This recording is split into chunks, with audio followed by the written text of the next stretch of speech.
Item ಯಾವುದೇ ಇರಲಿ try ಮಾಡಿ ಆಚಿ ಚಿಕನ್ ಮಸಾಲಾ. ಇನ್ನು ಬಿಜೆಪಿ ನಾಯಕರ ಆರೋಪಕ್ಕೆ ಕಾಂಗ್ರೆಸ್ ನಾಯಕರು ಕೌಂಟರ್ ಕೊಟ್ಟಿದ್ದಾರೆ. ಮಹಿಳಾ ಮೀಸಲಾತಿ ನೆಪದಲ್ಲಿ ಬಿಜೆಪಿ ನಾಯಕರು ಕಪಟ ನಾಟಕ ಮಾಡ್ತಿದ್ದಾರೆ ಅಂತ ವಾಗ್ದಾಳಿ ನಡೆಸಿದ್ದಲ್ಲದೆ ಕೇಂದ್ರದ ನಡೆಯನ್ನ ತೀವ್ರವಾಗಿ ಟೀಕಿಸಿದ್ದಾರೆ. ಹಾಗಾದ್ರೆ ಯಾರೇನ್ ಹೇಳಿದ್ರು ನೋಡೋಣ ಬನ್ನಿ. ಅಮೆಂಡ್ಮೆಂಟ್ ತಂದದರಿಂದ ಬಿದ್ದೋಯ್ತು.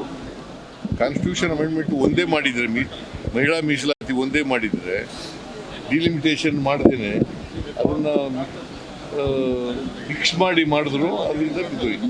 ಕಾನ್ಸ್ಟಿಟ್ಯೂಷನ್ ಅಮೆಂಡ್ಮೆಂಟ್ ಮಾಡಿದ್ರು. They played politics.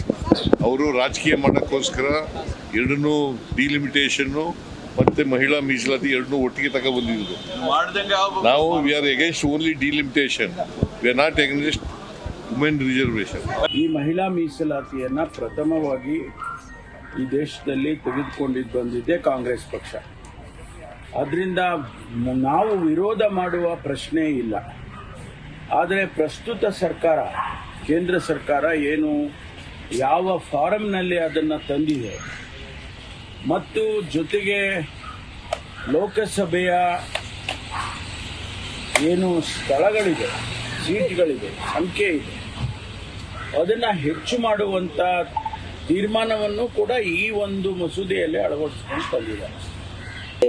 ಅನುಕೂಲ ಆಗುವ ಹಾಗೆ ಡಿಲಿಮಿಟೇಷನ್ಗಳನ್ನು ಮಾಡಿಕೊಳ್ಬೇಕು.